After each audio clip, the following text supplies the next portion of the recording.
What do we live for? What do you live for? Who are our heroes? What are our goals? To be rich? To travel the world? To have power and influence? Or to own a big house in the country? Are we living as if we are part of an intricate web where every action we take will serve to destroy or to strengthen its threads? Or are we only living for ourselves?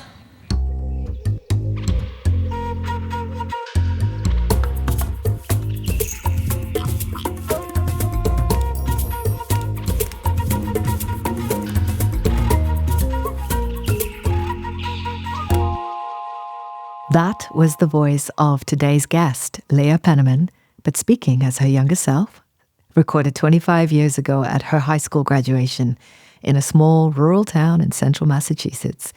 It's a precious recording, a precious archive of what was important to a budding activist in the late 1990s, and maybe a chance to reflect on where she, and if we dare, where we are now. So, welcome to episode 21 of If I Ruled the World, and I'm really excited for today's conversation with Leah. She's a farmer. She describes herself as a soil nerd, as a mother, as an earth devotee, but she's probably best known as the co-founder of the Afro-Indigenous Centered Community Farm in New York State. It's called Soul Fire Farm. She's the author of 2 books, Farming While Black and Black Earth Wisdom. And Leah studied environmental science, international development, and science education for her bachelor's and her master's degrees. And just as a sidebar, it's really starting to occur to me that I have spent most of my adult working life in a vacuum. So when I did my biology degree, I was the only Black person in the whole of the biology department at Bristol University, and for my entire time in production companies working in natural history film, I was the only Black person there. So I think I started to acquire this really false impression that I was very much an outlier as a Black woman who was into her science and into her natural history and into nature and the environment and the planet and the earth and all that good stuff. And man, the more I speak to guests on the podcast, and this applies to future guests coming up, I realize that I'm not alone at all in this, what I call this restless search for home, a restless search for belonging, for meaning, for purpose. And to be honest, this isn't stuff that's unique to being Black or being female. This is the business of being a human being. But it has been quite an eye-opener. So back to Leah. Leah's been farming for over 30 years. She has been teaching as well alongside 20 years of that. And for me, speaking with Leah, at least what I saw and what I heard in our roughly 2 hours together over a video call from my quiet little corner of Cornwall and Soul Fire Farm, is I got this tiniest little window, well, firstly into Leah's home, which is gorgeous, made from wood. And I know we can curate what people see on these remote calls, but if that's what she wanted me to see, I saw earthy, I saw warm, I saw grounded. I heard, though, a voice that moved with incredible assurance through soil biology, through food justice, through earth science, through spirituality. I felt, however, a lot of pain. A lot of pain from racial injustice, but I suspect also just plain and simple injustice. But overarching it all, there was a lot of love. And I reckon that's a really good place to begin.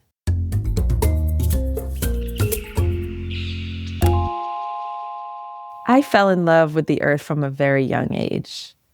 My siblings and I were the only children of color in our school district, and we were socially excluded at best. There was taunting and racial bullying and all manner of difficulties in the school system. So we just found real solace in the forest around our childhood home. We lived in a little trailer in the woods of a tiny town in central Massachusetts in the northeast region of the United States. And the pines were our babysitters and the lakes were our best friends. And so I remember late elementary learning about the assaults of the earth in terms of destruction of biodiversity and global warming. And it felt very personal. So my sister and I formed a club. We called it the Junior Ecologist Kids Club, and we'd go around on our Huffy bicycles, picking up trash and trying to replant medians and do what we could in our own small way around defense of the earth, who we really felt as a mother, as a family member. And of course, our activism matured over the years from our 7-year-old version, but that ethos of interconnection really became a through line. And so when I was in high school, I got a job at a farm. I did organic farming. It felt like this wonderful interplay of caring for the earth and human community. Both my parents were civil rights activists, so social justice was part of our upbringing. And didn't stop farming. I was farming summers throughout all of high school and college, even as I held a job as a high school biology teacher and environmental scientist during the school years. I kept farming, and eventually my spouse and I decided that it was time to start our own farm, which became Soul Fire Farm. Was there a sense that you were being guided into this, or did you feel like you were free to explore these ideas and also just the world around you? And also, like, why did you grow up where you grew up? What took you there? So my parents, Reverend Adele Smith Penniman and Keith Penniman, blessed elders and dear ones in my life. My mom is a Black Unitarian minister, retired. My dad is a retired librarian. But when I was a child, he was working a lot of odd jobs to support us because my mom was ill. And so he was doing most of the child rearing. So we had a pretty free-range childhood. The adults were taking care of the business they needed to take care of. So there was no sense of being pigeonholed or constrained or guided. But of course, we look up to the examples in our life. And my mother would always tell us when we were very young the stories of marching with Dr. Martin Luther King Jr. for civil rights, and the voter registration work she did, and the malnourished children that she tried to bring to the hospital to get support. And these stories really gave me a sense that part of what we're doing on Earth as humans is to try to weave together the brokenness. That was never a question for me. I just thought part of being a human was try to do better, make the world better than how we found it. Gosh, yeah. So I feel a little bit emotional with that, actually, because I don't know if everyone feels that when they're No, I don't at that think age. they do, actually. And it's something that I crashed into that realization pretty quickly as a young person. And it was very confusing to me that, well, not only it was sort of like bad enough that most folks seem to be focused on material accumulation and self-advancement at best. And then there were even people who were willing to enact great cruelties and harms on other humans and the earth in the name of that greed and delusion. It just was, it continues to be baffling to me. But I remember as a child, it was particularly upending. My high school graduation speech was a plea for us to learn from Mahatma Gandhi's example about what matters. And I was just actually recently listening to my voice and the pleading despair at a time when my speech was not well received, by the way. But, during graduation, when the valedictorian is expected to, thank people and sort of give a charge of go forth and be who you want to be. And I was talking about the great atrocities of humanity and the examples of, the people who have tried to give themselves over to healing the world and how that we needed to turn left and focus there. So I got very sparse claps, but I told the truth. I told my truth. Kill the vibe, basically. Yeah, I was total vibe killer. I was not reading the room at all. But, my school, blessed teachers, Dr. Von Deck and Candace Anderson, but by and large, the school was a small town, rural America, really just a lot of racism and difficulty. And so I wasn't feeling a need to make anyone feel better in that moment. Fair enough. As I know this is a little, but my siblings and I, as the brown kids in school they kept trying to put us in remedial classes, and we were all top of our class. So it just was a very important statement of power to sort of stand in front of the school and tell the truth at last after all of that difficulty. Yeah. Yeah, good on you. I kind of can relate. So I grew up in Kenya, but I'm a very mixed ethnicity. So I'm kind of Creole, but from Indian Ocean origin, really, Seychelles and Mauritius. And there's a real mishmash. I won't go into the whole story. But one of the things that I remember about growing up in Kenya was from a really young age, like seeing, I wouldn't have called it injustice or anything, but I do remember having a conversation with my parents saying, it's not fair.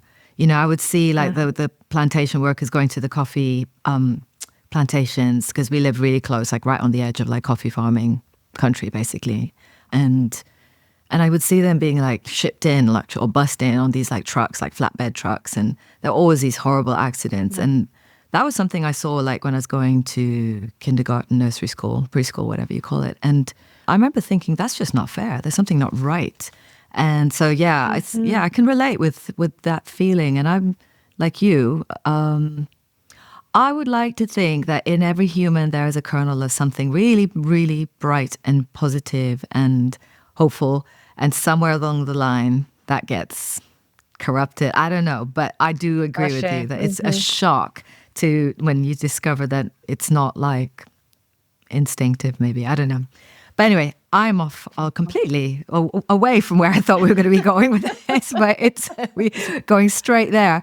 So, yeah, childhood, nature. You're a scientist as well.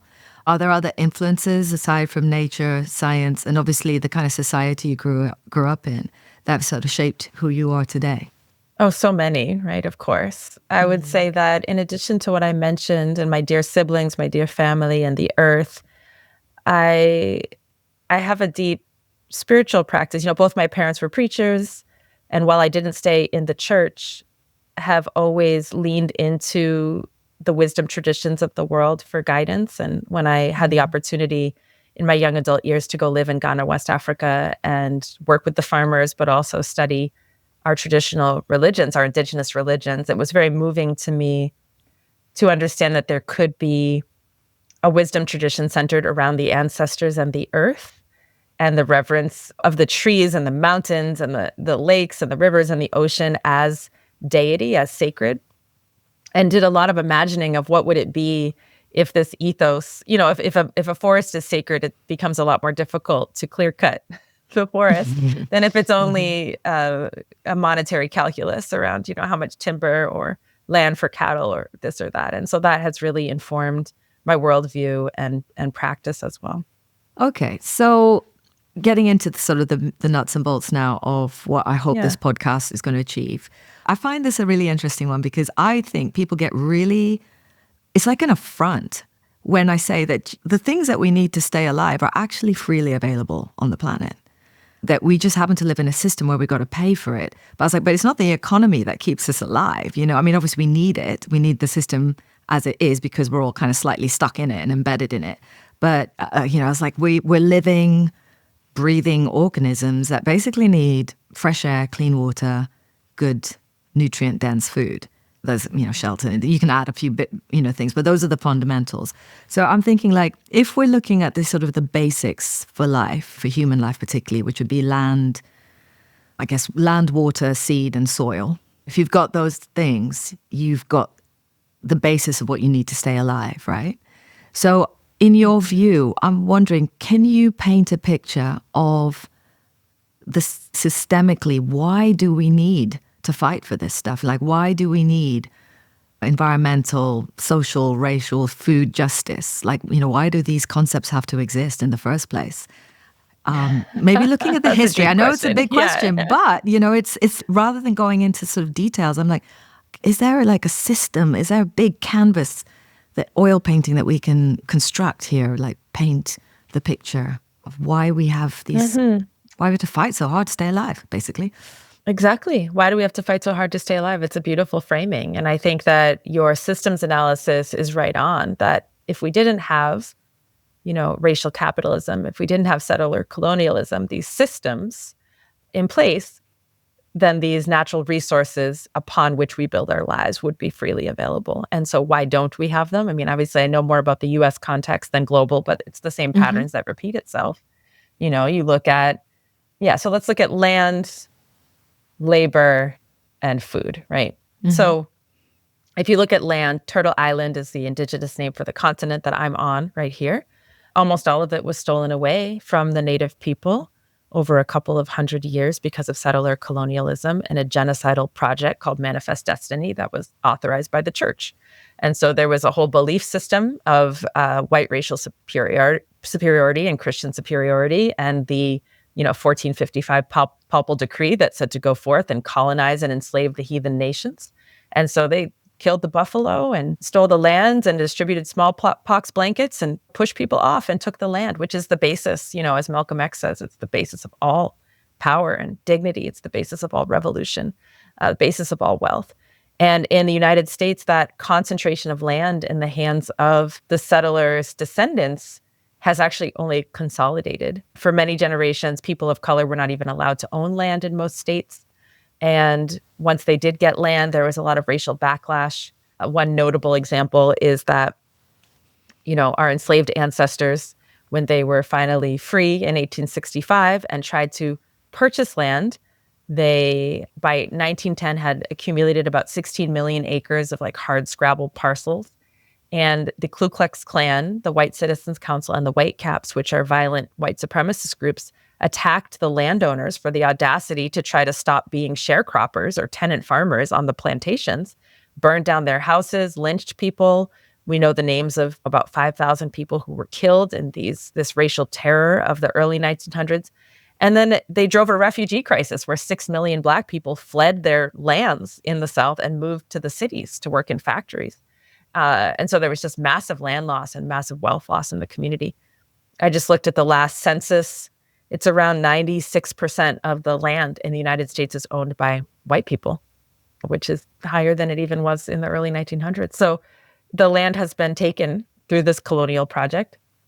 If you look at labor, which of course you need to take the natural resources and then you add your labor to it, and that's how you make the food and the things you need to survive, unless you live in certain places in the world where the food grows on trees. But here in the cold, it's quite a bit that we have to put in.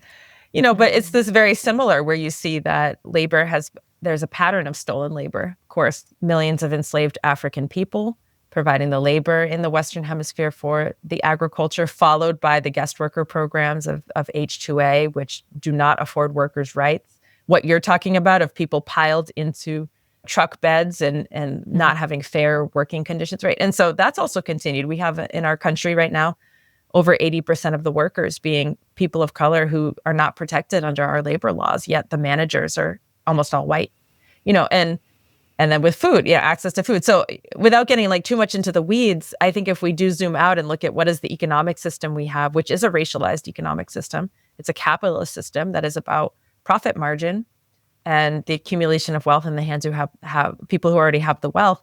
It perpetuates. It's like a positive feedback loop. It perpetuates itself. And you have the wealthier getting more and more wealthy and more powerful. And the folks who are the peasant farmers, the campesinos, having an erosion of their power and access over time. So I'm just going to go back a little bit because I find, it's that words matter thing really important. Mm-hmm. You described what I've always heard of as the Great Migration, of the movement of African Americans from the Deep South, from southern states, to places like Chicago, Philadelphia. In fact, one of the guests we've had on the podcast is a community organizer in Philadelphia, in South Philadelphia, called Tyreek. And it was interesting because you were talking about the Great Migration, or well, you didn't call it that, I call it that. That's what most people call it, but you call it the refugee crisis. So could you talk a little bit around how, again, from a system change mindset, if we use different descriptives of these events in history, how does it reframe our understanding of it? Oh, it's such a good question, right? A freedom fighter and a terrorist are really different things, right? So the Great Migration and a refugee, it was the Great Migration historically. That is what I'm talking about. So the Great Migration was the largest internal migration in the history of the United States, when 6 million African Americans left the rural South and went north and west to the cities. And the reason we add the descriptor of a refugee crisis is because the way it's often described in mainstream textbooks is as if Black folks saw that there were job opportunities in the North and of their own volition moved up, and then the rest was a glorious, rosy history, the end of racism. And it's actually much more complex than that.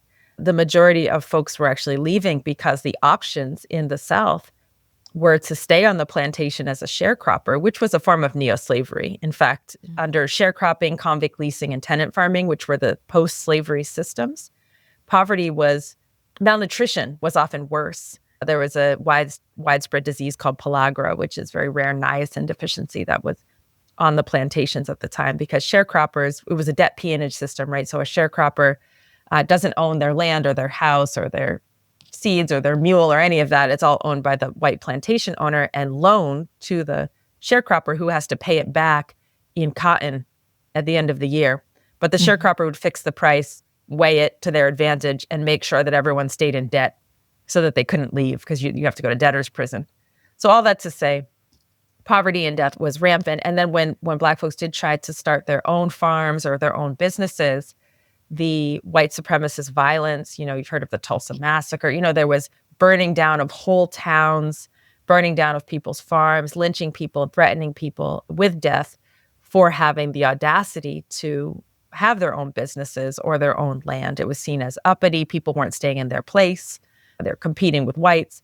And so with those options of being subjected to terror or murder or staying on the plantation, there was a huge push factor that sent people to the North. And of course, when they got to the North, yes, there were some jobs, but they also encountered redlining, which is another insidious form of discrimination, where Black and brown folks are only allowed to live in particular neighborhoods, and those neighborhoods are considered too risky for bank loans, so they can never own their own home. They're stuck in these sort of credit schemes, and so there was a sort of northern form of systemic racism as well that turned out to be not quite as promising as folks had thought.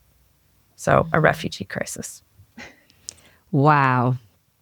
I've I would love to have time that you basically, taken us through, what was that, like a couple of centuries of history, reframed what I think most people know about, sort of U.S. history in a very different way. And there's great authors on this. Isabel Wilkerson writes really well. Ibram Kendi writes really well about this. So I'm not by any means writing my own version. Even the Zinn, Howard Zinn's People's History of the United States does a nice job with this. People want to learn more. But I mean, what I mean is I hope it goes some way to maybe getting to the root of what we're talking about here, which is, food justice, racial justice, environmental justice. But ultimately, it's this question of like, why does it seem so hard to stay alive? I mean, I don't like the expression that gets thrown around all the time now about the cost of living crisis, because I'm like, are we hearing what that means? It means that it's becoming too expensive to stay alive. I think that's nuts. If we're living in a system where we can't afford to just stay alive, someone's like fucked up somewhere massively, right? So I feel really exactly strongly about that, actually. So, I know we could spend a long time just looking at the legacy, the past, reframing it as well. I think that's really important. And I definitely not moving along just because I think we've done it. It's just because I'm also interested in where we are now and some of the influences that, if I'm honest, just because I think I'm not a technophobe, but I am a little bit nervous about the pace of change that we are in at the moment as humanity. So I just wondered if you could almost do the same thing, like just paint a kind of system-wide picture of where we are now and what you see are maybe the barriers to food justice, to racial justice, to environmental justice. We've got the legacy, but what are the barriers in the present and going forward, looking ahead? Oh my, I love your big questions. Well, first, I just want to resonate with what you said about the difficulty of staying alive. I remember during the pandemic, reflecting with my team on the difficulty of breathing, and which is sort of a very similar zoom out reflection where, of course, the Black Lives Matter movement, one of the rallying calls was the I can't breathe of police brutality. But then during the pandemic, looking at Black and brown communities being disproportionately impacted by a disease that literally takes your breath away from you. And then the wildfire smoke from Canada pouring over our farmlands and the farm workers being the ones who were outside, not being able to breathe. And then thinking of the phytoplankton in the ocean, who are the lungs of the world. They produce most of the oxygen, and they're declining due to climate change and acidification. And it's if they can't breathe, well, we really can't breathe, And so I just resonate with that fundamental framing of all of us needing to figure out how it becomes a basic right just to live and to breathe and those sort of like problematic terms of cost of living. So I just want to say I resonate with you. But as far as the big picture of where we are now and what are the barriers, there are many barriers to food justice, environmental justice, land justice. But I think that they have something in common, and from a Buddhist Dharma perspective, we would just say greed, hatred, and delusion. But if you look systemically at it, a capitalist system that glorifies the profit margin and the quarterly return, it does a couple of things, does many things, but two of the things that it does is, one, it enshrines those who own the means of production, the stocks, the companies, as the world leaders and makes them able to reap profit at any cost. And so it really reframes the purpose of life on Earth around profit rather than life. Capitalism defines the goal of life in entirely the wrong way, right? And because it was a racialized system to start with, and there isn't much mobility, right? It continues that way. But the other thing that it does, and I'm going to shout out Laurette Savoy, who's this wonderful Black geologist who I interviewed for Black Earth Wisdom. And because she's a geologist, she's thinking about things on these millennia timescales. Mm-hmm. So I'm going to tell a quick story, but then I'll come back to answer your question. So at Soulfire Farm, we started working on this very hard scrabble mountain terrain, and there was almost no topsoil. You'd like stick a shovel in it and it would clank. And so over time, we've used our Afro-Indigenous farming practices to improve the soil and build soil. And so we had a soil scientist come and take a soil core, and it was super cool. She could read, here's when the Mohican people, the indigenous people, were using fire to manage the landscape. You can read that in the soil core. You can read the 1800 sheep craze when we were exporting all of this wool to Europe, and there was all the sheep. There's like a line. And so she was reading the history of the soil, and she saw that in the time that we had been there, which is going on 20 years now, that there was a foot of topsoil that had been built. And I was telling Laurette Savoy this story, and she said, oh, that will actually be in the geological record.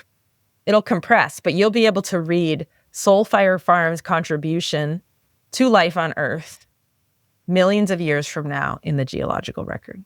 And that blew my mind. Yeah. Because I had been like, we should be thinking in not just quarterly returns, but we should think about a few years or maybe even 7 generations. She's like, no. Is our mark in the geological record going to be plastic and death? Or are we going to contribute something that you could read millions of years from now? And I was like, that just changed. So if the goal of life is to live now and also for our mark in time to be that we contributed something, like that would really be a different frame. Wow. That's wild, actually. And the other thing that's also crazy, I know, just shrinking that time frame back down, I'm also blown away that you're able to build a foot of topsoil in, a couple of decades? Yeah, nature's pace is about an inch a millennia. But if you do a ton of cover cropping and a ton of mulching and a ton of grazing of ruminants, you can build topsoil fast. It'd be really nice to demystify some terminology that I think when you're working in this space, it becomes just the words that you use effortlessly. But how would you explain to a complete newcomer to this campaigning, like the difference between things, or what the meanings are of food deserts, food justice, food apartheid? How does that show up in an everyday experience in someone's life? Absolutely. So yeah, we definitely do throw around a lot of terms in our respective spheres. And I think, at a high level, just to talk about racism in the food system, we're talking about systems of advantage and disadvantage, not so much people being nice or mean to each other, though that can certainly come into play. But when you have a system where a certain racial group is more likely to have access to land, well-paying, protected jobs, and good food, and other groups, in the case of the United States and perhaps globally as well, people of color having less access to land, to good food, and to dignified jobs, that there's systemic racism. And so that's what we're talking about addressing. And with the food in particular, we use the term food apartheid rather than food desert. The government will call a neighborhood that is poor without a good supermarket a food desert. But of course, quite a lot of food actually in many deserts, as an Indigenous person just pointed out to me a couple of weeks ago. But in the US, you can look at the neighborhoods that have low access to food are often the very same neighborhoods that were redlined under housing discrimination law, that were ghettoized under racial zoning, which prevented Black and brown people from moving out of particular neighborhoods, and tend to be underinvested and over-policed. And when we talk about food sovereignty, again, instead of just food access or food security or food access refers to getting enough calories in the day, which is crucial. But it's not the whole story. Food sovereignty is a term that Via Campesina, a global indigenous community, came up with, which refers to the democratization of the entire food system, from land to seed to the workers to manufacturers and distributors to who gets to eat. And so it's about infusing justice and environmental stewardship and democracy into all aspects of the food system, not just that point of eating, right? Because you could just have a whole bunch of food pantries that people eat out of, but it's still not a just system, because why do people need those food pantries in the first place? Okay. So how would you convince someone who believes that the land that they own, the good food that they eat, and all the benefits that come downstream from those things is down to the hard work off their own backs and their ancestors? Like, how would you convince them that actually there's a systemic issue here? Well, I think, I give folks the benefit of the doubt that we just haven't learned the whole history. I certainly didn't learn in school that 80% of this wealth in our country is inherited, and most of that can be traced back to slavery. That wealth, most of it is not actually earned income. And so you just scratch the surface a little bit, and you follow that chain of title of that deed, and you see who it got taken from. Of course, back to the indigenous people. You trace that wealth back and you see who it was stolen from. And so the facts are the facts. And I think that a lot of folks just haven't had the exposure. And right now in our country, and certainly many places in the world, there is a systematic campaign to try to suppress what they're calling woke education, which is truth, the truth. And so that's something that we have to pay attention to, is that freedom of information and freedom of truth, so that people know the history, not to feel guilty about it, but to be empowered in terms of creating systems that don't replicate those same harms and hopefully undo some of those harms. Yeah, I think that's, I'm not a big fan of the word woke because of it's a sticky exactly. term, isn't it? But I do think it's about making that our invisible collective, invisible story visible. Okay. So in terms of just access to land, I'm definitely still getting my head around what it all means. And this is what it's like, this land grab, this 21st century land grab, the idea that there's sort of individuals, Bill Gates being one. I do know that there is a lot of land grabbing going on of the agricultural land here, and that one of the culprits are these retirement funds like TIAA. We did a whole campaign with Grassroots International about that. And so they're sort of unscrupulously. And when I say unscrupulous, so just to understand a little bit of context, there's a lot of very vulnerable land in the Black community, and for various reasons, but one is called heirs property. So when you don't leave a will, your land goes to your descendants. Oftentimes, after a few generations, there might be 20, 30 people who have this sort of shared undifferentiated title. In the US, that's considered, a messy title or unresolved title. And so it makes you ineligible for a lot of government programs, but it also makes it very easy in certain states that don't have heirs property protection for some developer to convince a few of the family members that maybe have moved away to sell their shares, and then they can force sale of the whole property. And that has led to a lot of land loss. And there's been a number of retirement companies that have been involved in this aggressive gobbling up of heirs property from the Black community, which is a big problem. And this is agricultural land. This is agricultural land, often actively used by maybe one of the descendants is farming it, but they didn't clear the title. And there's a cultural aspect to that too. In West African indigenous communities, land was shared by the whole family. And so the idea of leaving it to just one cousin or one descendant doesn't culturally make sense. And then the lawyers in the South have historically been part of the problem, where, if you could even afford a lawyer, they might actually trick you and put the wrong thing on the paper so the white neighbor can get your land after you die. And so there's a lot of layers to why heirs property exists and why it's vulnerable.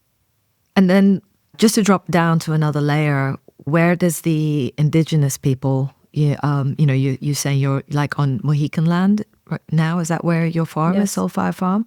Like, so how does that interconnect in terms of racial justice and restoring land to Indigenous people as well in America? Absolutely. That needs to be top of the priority list. Yeah. So we're on unceded Mohican territory, Stockbridge-Munsee Mohican territory, and are so grateful for our friendship with lots of folks from the nation and the projects that we've done around seed keeping and land back. We're actually involved in a 250-acre land back project right across the street with the Mohican Nation, and they've done a number of other projects in our area. And so, yeah, almost this entire continent, as I mentioned, was stolen. And so it's crucial that land back and rematriation be the top of the list. And there's, you know, if you look at 96 to 98% of the agricultural land being white owned, there is plenty to give back. And it's one of the reasons that Soul Fire Farm was part of founding the Northeast Farmers of Color Land Trust, which works very actively on rematriation. And, you know, if folks want to deed over their land and their will back to the tribes after they pass, there's a mechanism to do that. Or if they want to donate land back, there's mechanisms to do that. And I think there's some momentum picking up, but none of it is legislated. It's all coming from folks who understand the unimaginable atrocities of the genocidal theft of the continent and want to do right. There's also volunteer taxation that has been picking up in certain pockets of people pay taxes to the town authorities. So why not pay taxes to the nation upon whose land you're on? Yeah. You use the word rematriation. I mean, forgive me if this is like something I should know. I've not heard that before. So repatriation refers to the returning of artifacts, especially artifacts in museums that have been stolen from people. Like there's whole bones of ancestors, you know, that are in these museum collections. And so repatriation of those remains and also of land and property has been really important. I've heard folks in the Nipmuc and Wampanoag community say they prefer rematriation because it emphasizes the matrilineal and femme-centered leadership of those communities and wanting to make sure that Indigenous women are at the forefront of those efforts of cultural return and land return. There's sort of like, in all of this, because like, I know you've acknowledged earlier on in this that you come at this very much from like the American story, because that's where you've lived and grown up. But what I find really interesting, because I live in the UK, I live in Cornwall, and Cornwall has a very distinct identity from the rest of the UK in the same way that Wales and Scotland, etc. And as I came here as an adult, I moved here to do my biology degree, so I was 18 when I moved to the UK. So when I first moved here, I didn't actually appreciate that Wales was not in England. And I remember actually having a boyfriend who was in Cardiff, and I said, these are the days where we still sent postcards and not like text messages. And yeah, I sent the card to him, and on the address, it was somewhere in Cardiff. And I put Cardiff, Wales, England. And I had no idea that I just like basically committed this massive cultural faux pas. But anyway, the reason why I bring that up is it slightly touches on what we were talking about right at the beginning about what is this kind of disruption in the human spirit that creates, to put it really simplistically, like two types of people. One that wants to make a world a better place, and the other just wants to, I don't know, do the opposite of that, I guess. And it made me sort of think that this pattern has repeated itself in the UK. In fact, before it was exported out. And if you speak to the Welsh, the Scottish, even down here in Cornwall, the Cornish, you know, people will talk about sort of loss of culture, loss of language, connection, sort of like a sense of spirituality, which we call paganism now. But there was a way, like almost an indigenous ecological knowledge here that was about the rhythms and seasons and honoring and revering all the elements that we depend on to stay alive. And I don't know how much of that story carries across to the States. Is that something that you connect with, like with white Americans who are also in this space trying to somehow restore connection to land and to nature? Is that something that you come across? Oh, absolutely. Absolutely. So a story that comes to mind is we run an uprooting racism training for white people. And before the pandemic, it was in person, this multi-day training. And just as an experiment, we asked people for 1 week to try not to appropriate other people's culture, just to see what we notice. And obviously there's nuance between cultural sharing and appropriation, but sometimes these experiments like reveal. And then we asked people also to sign up for these culture shares in order to share a little bit of themselves, a recipe, maybe music or tradition. And it was fascinating because we would do these culture shares in our Black, Indigenous, and People of Color programming. And folks would be signing up and sharing like dance and poetry and textile, all of this. And almost nobody was signing up. And so we had in the white program. And so we had this conversation with people, and it turned into this real grieving of cultural loss, of people feeling, many white Americans feeling like, well, we don't have culture, do we? Right? And so unpacking that a little bit, there are many people who are realizing that if they go back far enough, and for many folks, it's quite a number of generations, there is indigeneity. Actually, every people comes from an indigenous people, an earth-based people, paganism, as you call it, or Druidism, or, these different traditions. And sometimes there's whispers of that come down, but actually the project of white supremacy is cultural homogenization and assimilation. It is cultural erasure.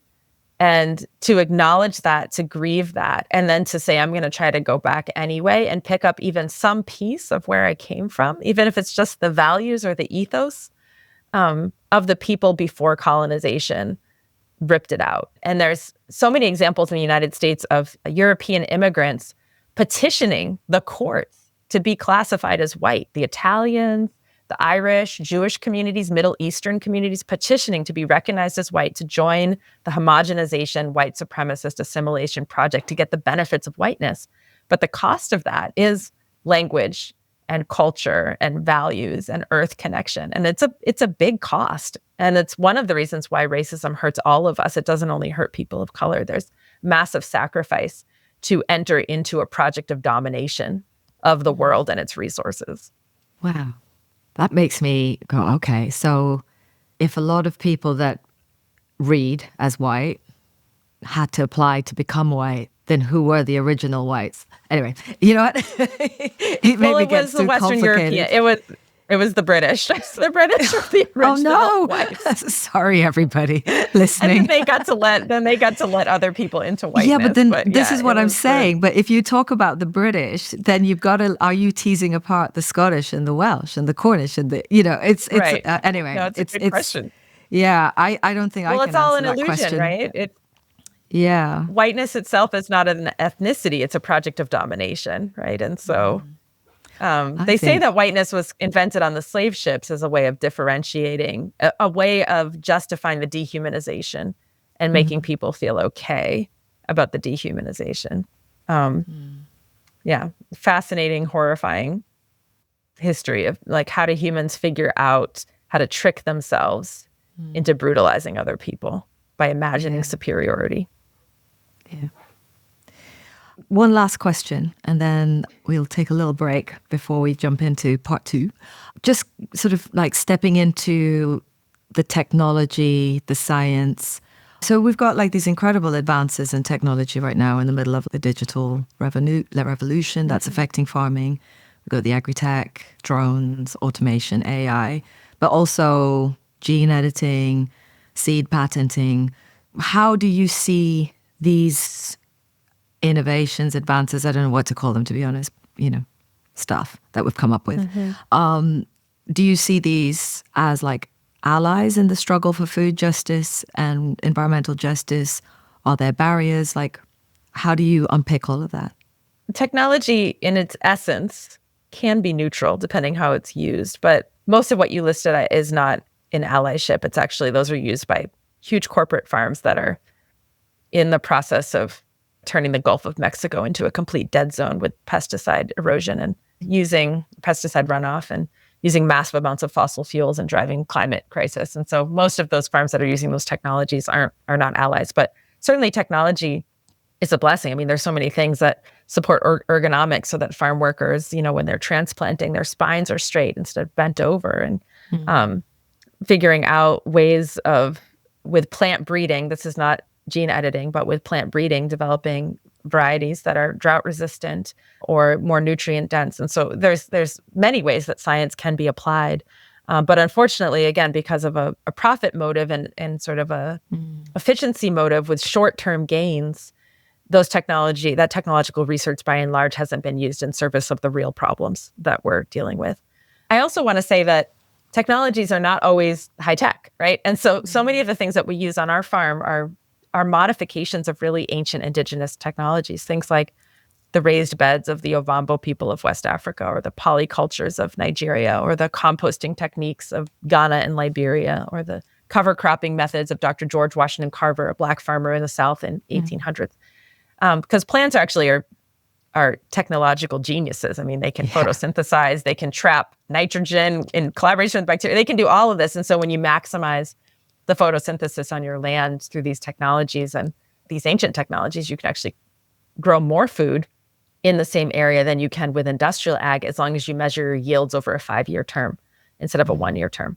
Why over a 5-year term? Because our systems have resiliency. So we can deal with droughts and floods and pest outbreaks and climate change, whereas those input-intensive systems can get you a great yield 1 year, but then a total crop failure the next year because they have no adaptability, right? And so when we talk about technology, I wouldn't also ignore the technologies of indigenous people on the earth and make sure that those are part of the conversation. That was part one of our conversation, and we covered so much ground, but I just wanted to jump in here real quick to give a quick shout out to our sponsors, Triodos Bank UK. They're the ethical, sustainable bank. They've been in the game for over 30 years, and they are the exclusive sponsors of If I Rule the World, and they have been from day one. And for the plain and simple reason that I didn't go anywhere else. I truly believed, and still do, to be honest, that Triodos are the best possible fit for a podcast about positive system change. So basically, they've set out to do an inside job and change the financial system from within to prove that a bank can have values, can be transparent, can be sustainable, all that good stuff, and still be a bank that works. So I'm really proud, I'm really happy, I'm really pleased, I'm really grateful to have Triodos as the exclusive sponsors of If I Rule the World. Let's get back to it. So this is part two. This is where you get to rule the world. So, we've had this big election. All the people of the world have chosen you, Leah. And you now have power, ultimate power, to do whatever it is you think we need to do to make the world a better place. So we begin with the first question, which is your first day in power. What do you ban? What do you outlaw? Oh my goodness. I will just say my body's reaction to that scenario is so overwhelming in wrongness, because I would never want a world with a despot, even an elected one, even any all-powerful. So my first order of business would actually be to build a coalition government represented by all the world's nations, including the indigenous nations, including the nations who've been fighting for recognition by the UN and haven't been recognized, and to figure out a way, a sociocracy or some way that we really are making decisions together. The first thing I would put on the agenda for our discussion would be the demilitarization of the globe. I would really want us to think about how we could get rid of all the armies of the world and all the weapons of mass destruction in the world. So I would hope we could discuss that and come up with something. Wow.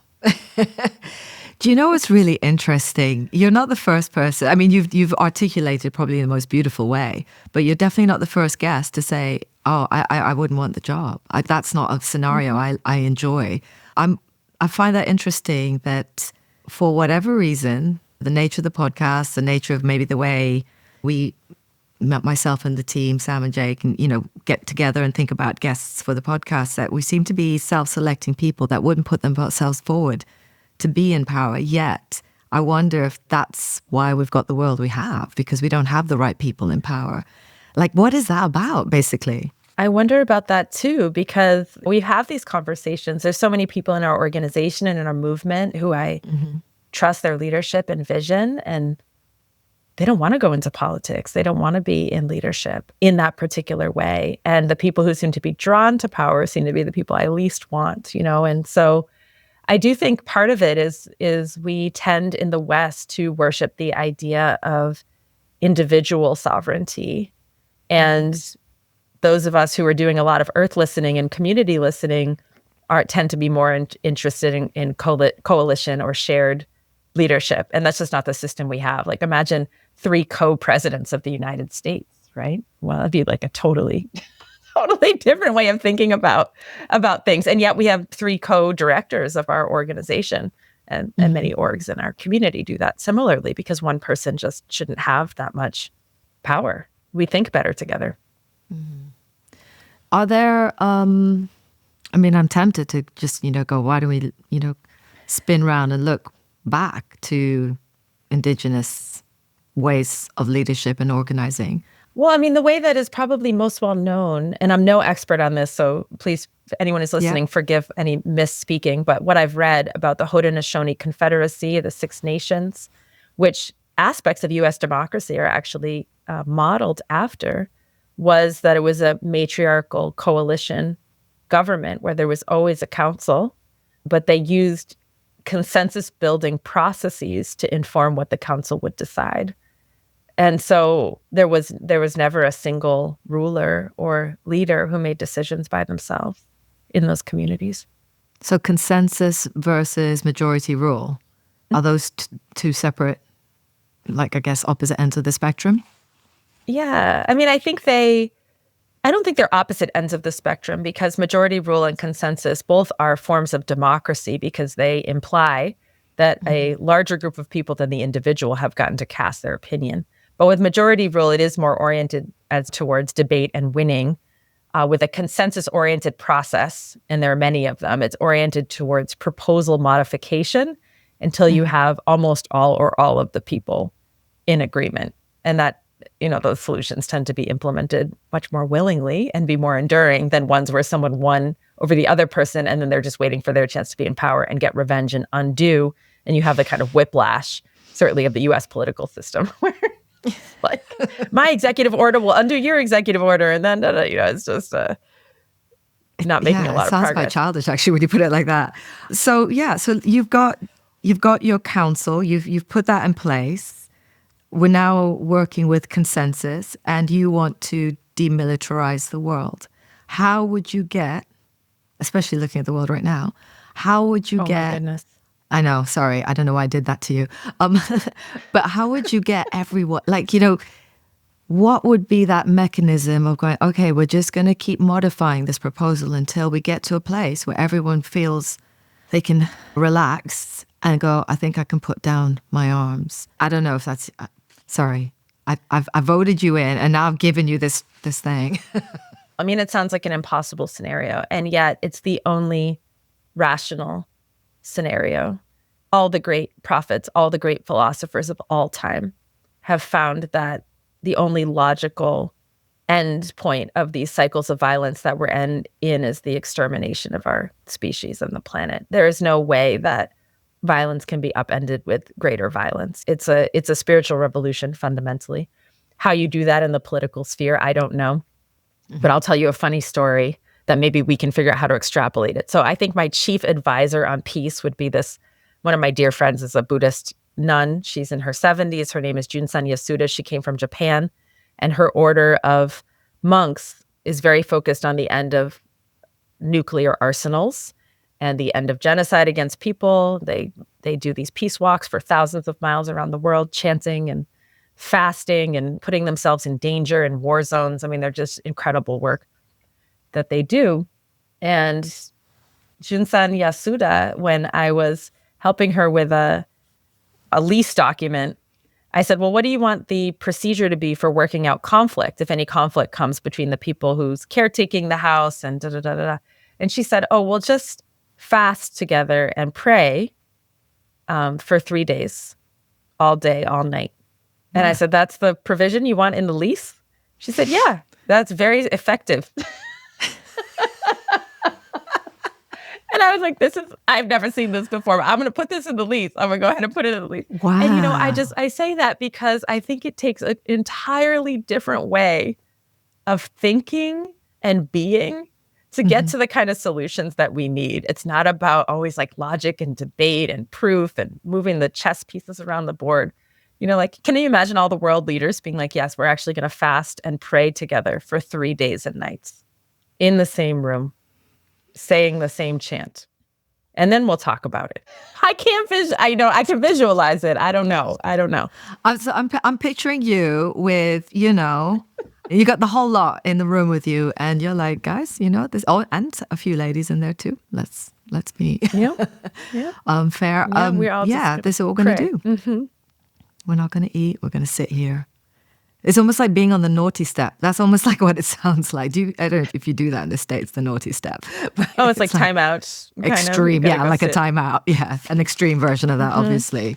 But spiritual purification, I guess, through fasting. Wow. That's, okay.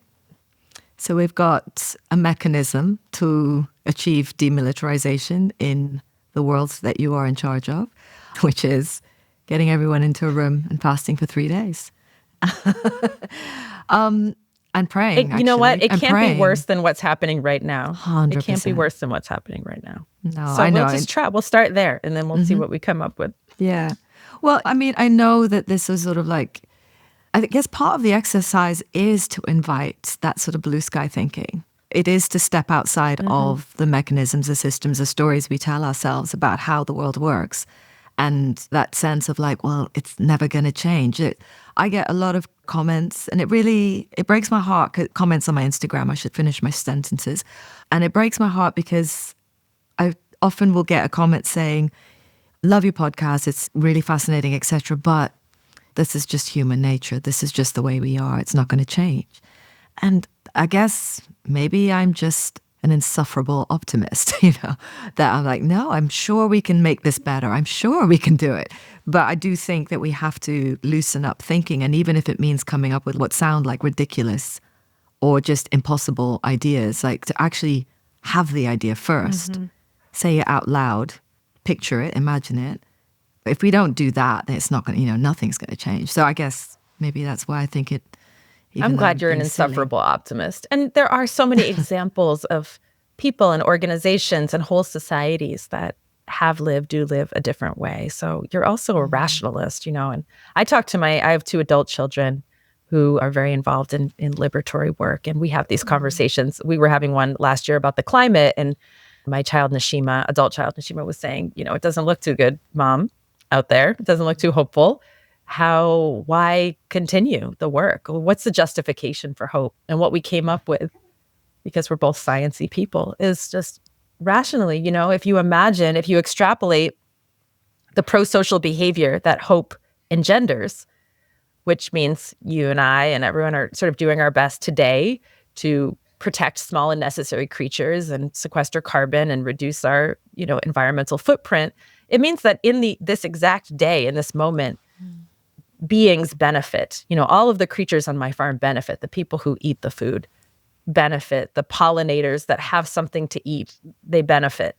And then maybe the cumulative effect of all of these sort of like pro-social, pro-eco actions is a changed future. Maybe it's not. We can't really say that we know. But if you extrapolate despair or nihilism behavior, it would mean that I would just like lay on my couch and binge Netflix. And actually there would be beings that suffer today for that choice, and we would be guaranteed not to have the future we want. And so the only rational behavior is a hopeful behavior because of the immediate benefit and the potential future benefit. It's not only about the future calculus. So anyway, when I'm feeling, that's a less poetic, you can also say poetic things about hope, but sometimes it's just helpful to have a sort of hope calculus, I find. I love that. Keep us going. Okay, so I'm just getting back into the role play of Leah rule of the world. Yes, if we rule the world in our coalition, you can be part of it too. Okay. I just feel like I'm going to be the reporter. That's sort of like that's my comfort zone. I like listening to people and then trying to join the dots. But anyway, so we've talked about demilitarization. If you were ruler of the world, what would be like 3 policies that would be your founding principles going forward? Definitely would be our first thing on the agenda, because war is the ultimate destructive force for human society and for the earth. And the threat of force makes other cooperation much more difficult on a planetary scale. I think the second thing we need to talk about our global challenges, right? And so when we look at climate change, of course, that is a huge global issue. And so figuring out together what those carbon emissions reductions, and there's this out of the Shoemaker Institute, there's some fascinating research around global grid potential, because there are parts of the world that capture more solar energy just in terms of their equatorial location than they need to power their societies. And yet we don't have a way to share energy across the globe through a grid. And so there could be a way that the light side of the earth is powering the dark side of the earth and vice versa. It would take a massive amount of cooperation, but I would want to have those conversations around our energy future. I think also talking about land and agriculture, and of course I'm biased because that's my area of interest and expertise, but the land grabbing that's going on is not just in the United States, it's not just Bill Gates, it's globally. We have land grabbing on all the continents. We have the lungs of the earth, of the Amazon and Southeast Asia being decimated for palm oil and cattle. And so really figuring out what does that global land protection plan look like in a way that defers to Indigenous communities and to poor nations. And it's not just about these, I don't know, I feel like illusions of carbon trading schemes that just give rich people the right to pollute. It's like real land reform and real land plans. So those are the things on our agenda, just a few small problems to fix. In terms of bringing Indigenous knowledge, Indigenous technologies, I'm not sure if that's all the right wording. There's ancestral, Indigenous, and there's a lot of different meanings attached to that. But how do you see that helping to play a part in like decolonizing, our minds, the land, and making sure that democracy is restored, all those sorts of things? I guess really the question is, how would you have that confidence as a leader to say, we're going to look back to ancient practices for the way forward? Does that make sense to you? It does make sense. And also, I think it's really important to remember that, indigeneity is ancient, but it's also present and future. And so when I envision a global coalition government, every Indigenous nation is represented with a full vote as their own nation. Right now, even Indigenous nations that have some recognition, they're not voting members of the UN. And so we have hundreds, if not thousands, of nations that don't have a real voice. So these are alive people presently managing 80% of the world's biodiversity, managed by Indigenous people who don't even have a seat at the table, right? And so that's fundamentally what it's about. It's about, let's actually govern together. What are you all noticing? The people who have been doing this work for millennia, who continue to do the work of stewarding the world's biodiversity, what's needed? Let's listen to you. Like, I don't have the answer. Y'all have the answer. You look even in the United States, the Menominee tribe, they have the most successful sustainable forest management on the continent. It's renowned. People write about it all the time, but they're not part of these global conversations about forestry management, temperate forest management. You have the Anishinaabe with their rice, where they've given the rights of citizenship to rice as part of their rights of nature. And the way they have done that is so beautiful, and it's an example for the world of how rights of nature can play into our understanding of policy, right? But they're not part of the conversation.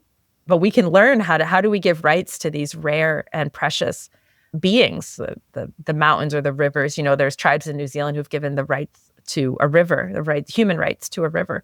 And so just having them as part of the conversation and the governance, I think would completely change the types of policies we come up with as a globe. Just honestly, Leah, you have literally, I don't know if you heard the penny drop just now, but what a blind spot for me. I can't speak for anyone else, but I'm literally just had like a moment right now. Can you just explain, so again, you're ruler of the world, and you're like, there are these nations that we don't recognize. They're not on the map. They don't have a seat at the table. So how would you structure that? We're using some real world examples like the United Nations. We're all very familiar with how that works. How would you change things in the United Nations to make sure everyone has a voice? I think the structure, I love the UN in a lot of ways. I know it's messed up, y'all, but what a beautiful idea. It's for us to actually govern together. But then you have the Security Council and the veto power, which basically makes it so that United States, just a few nations actually have the power, right? So let's just get rid of that, first of all. And then if you make all indigenous nations full voting members of the UN General Assembly, and you use that coalition as the actual authority with binding rule, you have a global coalition government, which I think would be incredible. It's revolutionary, but it also is using existing structures.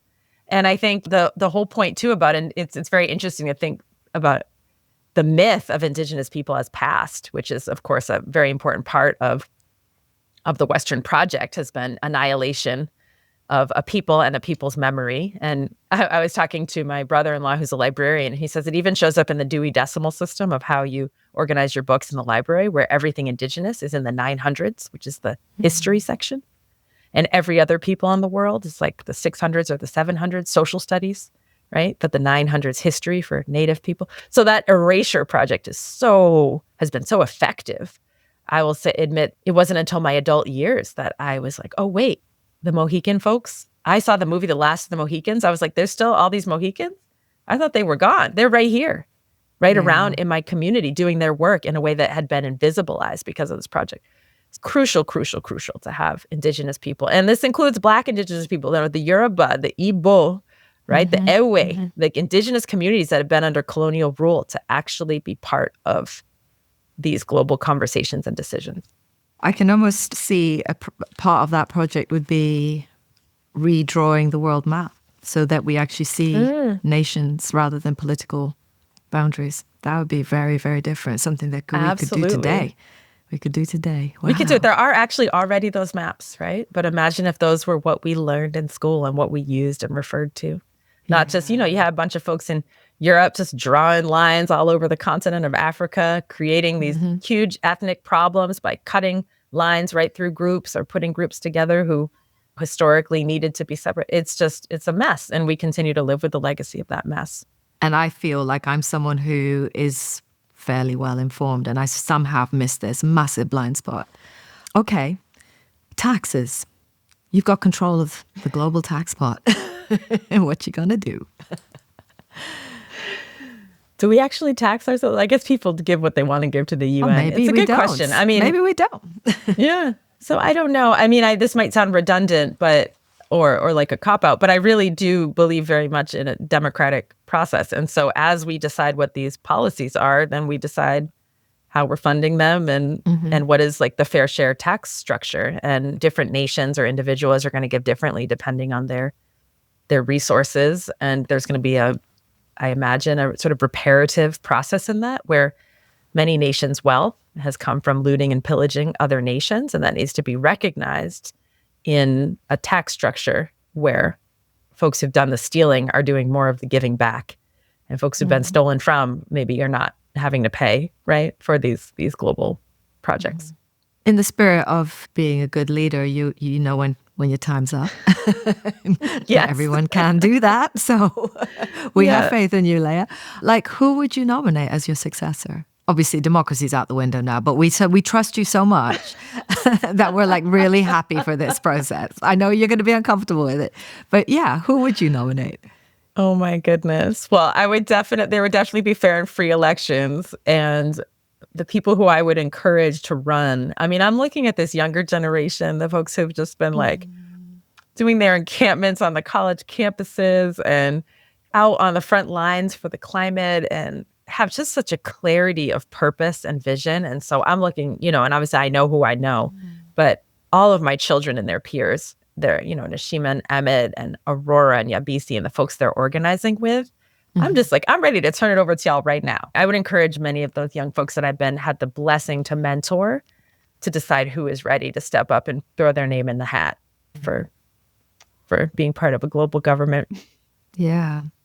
And just bring it back to Soulfire Farm, your farm. Like, I've heard you say in another talk somewhere that you're like, nature has a voice. They're on the council. I just wanted to know what that actually looks like. How do you give nature a voice on your farm?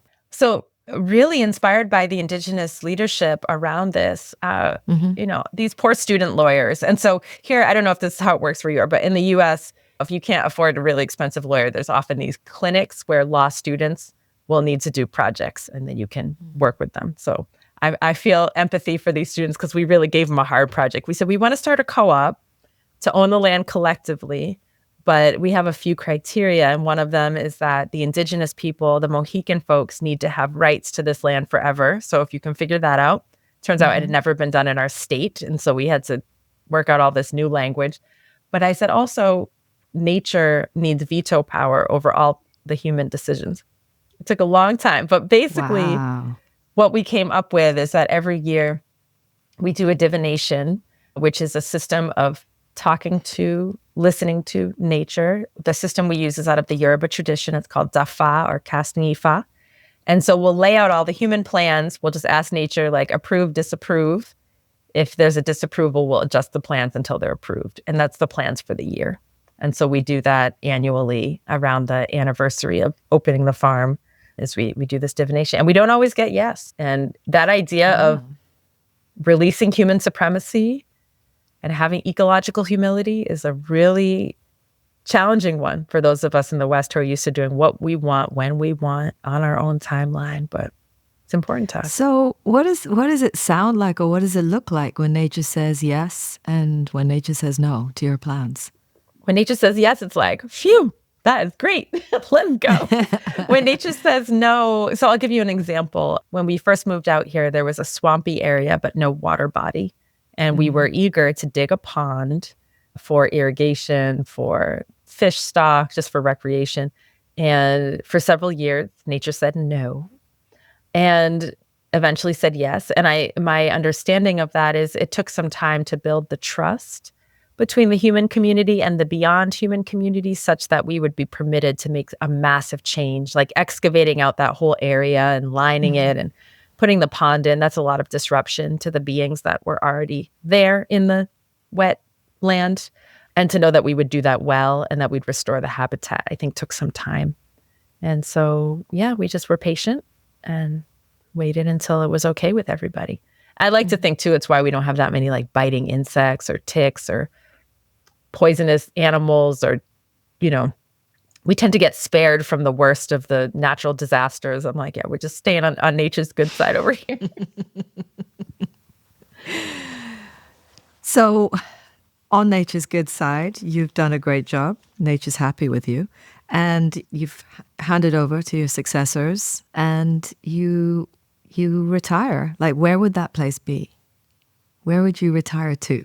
Oh, I'm staying right here. I'm staying right here on this land. And I will enjoy watching the younger ones continue to care for the farm and the programs and the community. And I'll offer mentorship, advice, and counsel when asked. But other than that, I love doing what I do. So I'll just scale it down. I'll be tending my little garden and making my medicines and canning my preserves and taking care of my great-grandchildren, letting them run around and learn all the things I had the blessing to learn when I was their age. And is there a place of like really like deeper listening that you would go to? What would that sound like? What would that smell like? What would that look like? Just trying to take us there. Oh, I appreciate that so much. So I will say that, rolling back a little bit, when I was graduated from undergrad, I almost went to seminary. But my mom talked me out of it. She's a pastor, and she said, don't make that your vocation. Keep it on the side. And so I've always been studying religion. I have a deep prayer and meditation practice. My favorite thing to do if I can find a day off is to just fast and pray all day. And so I envision elder years as just having a lot more spaciousness for being in that beautiful liminal space between the material and spirit worlds, and getting to listen to the downloads that nature is always sending our way. Just a huge thank you to Leah for that conversation. And a huge thank you to those of you that suggested we get Leah onto this podcast. You absolutely came good. That was a brilliant, amazing conversation. I really feel like we're hitting our stride on the podcast, If I Rule the World. I hope, anyway, that this is becoming the go-to space to have these types of conversations. Like nowhere else are you going to be able to play around with this idea of being ruler of the world for a day, with good intentions, of course, and all the blue sky thinking that comes with. I really hope that this is a place that allows our guests to look at the systemic issues, to grapple with difficult questions, but then to dream out loud and to anchor those dreams into reality so we can set these intentions, even if it's just to say it out loud so we don't feel like we're alone in wanting and believing in a better world.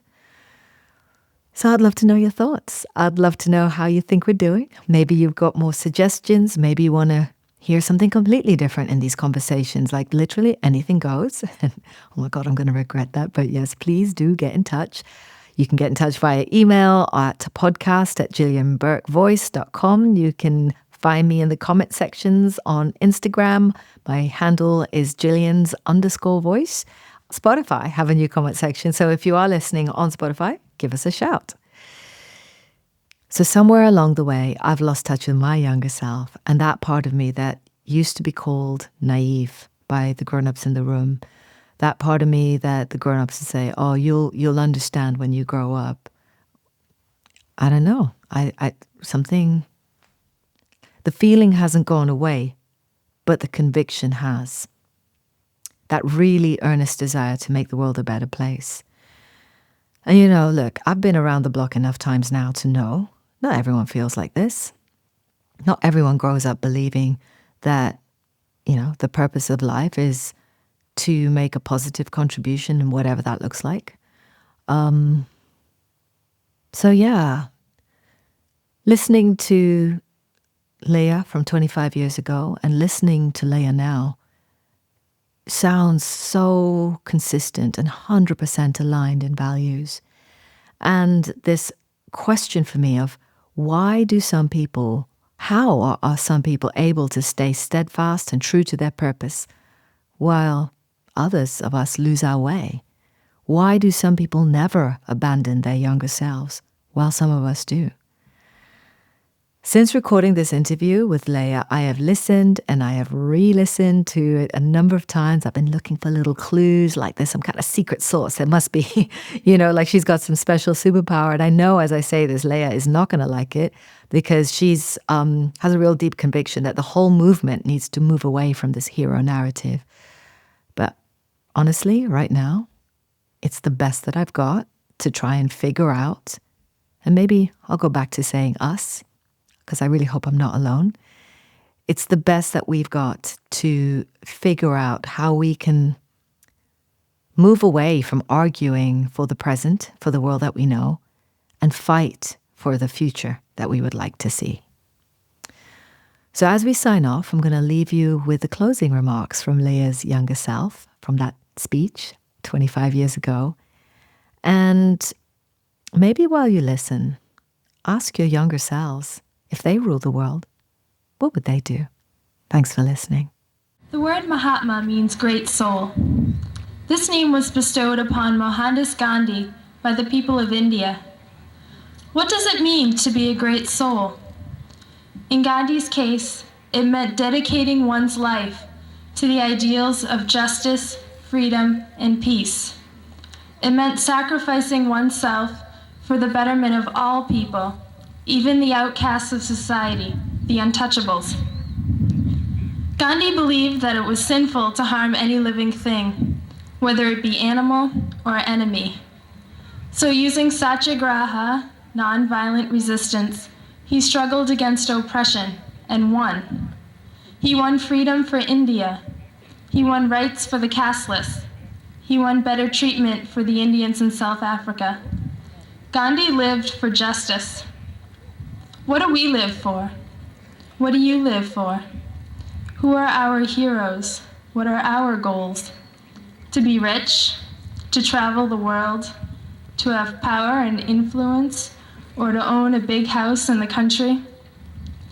Are we living as if we are part of an intricate web where every action we take will serve to destroy or to strengthen its threads? Or are we only living for ourselves? The world has reached a critical point. Any newspaper will make that clear. Weapons with the potential for destroying the world are being tested in India and Pakistan. 11-year-old students are shooting their teachers. The rainforest, home to half the planet's species and 80% of our medicines, has 30 years to live. Multinational corporations are transforming third world economies to serve the first world, thus destroying their self-sufficiency. Millions starve to death, yet we have never produced so much food.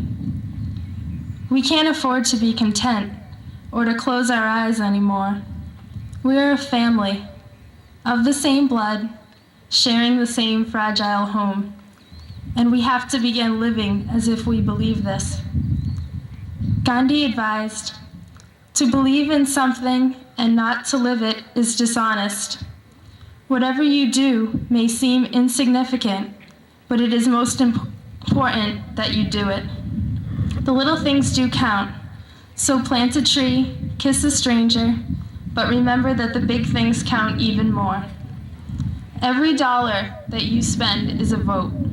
Every word that you speak is a prayer. And every action that you take has an effect on the global village. Live as if each human being is your brother or sister, and every piece of earth is your home. Fight evil with love and apathy with hope." Anne Frank said, "How wonderful it is that nobody need wait a single moment before starting to improve the world." Thank you.